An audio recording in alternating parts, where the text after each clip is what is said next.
दोस्तों, कल मैंने आपको योग वासिष्ठ नामक ग्रंथ के वैराग्य प्रकरण का एक अंश सुनाया। आगे का अंश मैं सुनाता हूँ। अतः मोक्ष के लिए कर्म और ज्ञान दोनों का आश्रय लेना चाहिए। इस पर एक प्राचीन इतिहास है, ध्यान देकर सुनो। हे सुतीक्षण, अग्निवेश ऋषि के कारण नामक एक शिष्य था जो उनके निकट रहकर चारों वेदों और 6 शास्त्रों का अध्ययन करता। जब अध्ययन समाप्त कर चुका तब वह अपने घर गया और घर जाने पर उसे यह शंका हो गई कि कर्म करना व्यर्थ है।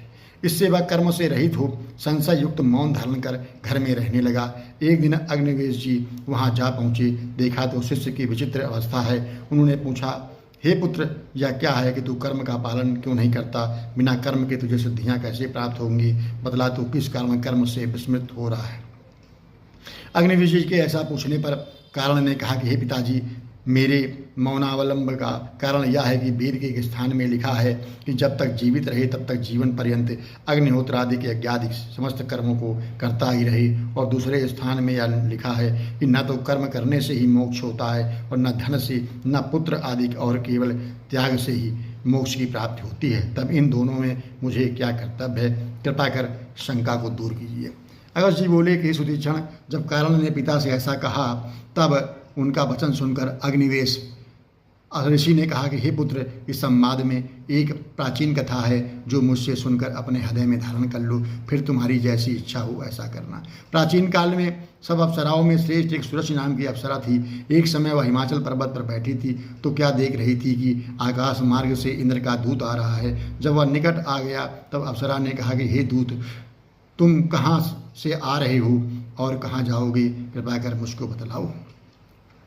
उस देवदूत ने कहा, हे सुभद्रे, अरिष्टनेमि नाम के एक राजर्षि थे जो अपने पुत्र को राज्य देकर समस्त विषयों को त्याग कर वैराग्य धारण कर गंधमादन पर्वत पर तपस्या करने चले गए। उन्हें से मेरा एक कार्य था, उसी के लिए उनके पास गया था, सो कार्य हो गया। अब इंद्र के पास लौट जाता हूँ। अप्सरा ने कहा कि हे दूत, वह कौन सा कार्य था? क्या मैं उसे सुन सकती हूँ? मुझे तुम बहुत प्रिय लगते हो, इसी कारण पूछती हूँ। फिर जो सज्जन पुरुष हैं वे प्रश्नकर्ता का उत्तर उद्देक रहित होकर अवश्य देते हैं। इससे तू मुझे सारा वृत्तांत बतलाओ। देवदूत ने कहा, हे सुभद्रे, राजा अरिष्टनेम ने गंधमादन पर्वत पर ऐसा घोर तप किया कि जिसे देखकर देवराज इंद्र बहुत प्रसन्न हुए और उन्होंने उनको स्वर्ग में बुलाने के लिए मुझे भेजा। परंतु वे ऐसे कठिन तपस्वी हैं कि जब मैंने उनके निकट पहुंचकर देवराज की आज्ञा सुनाई तब उन्हें रथारूढ़ हो स्वर्ग आने के स्थान में मुझसे यह प्रश्न किया कि पहले ये बताओ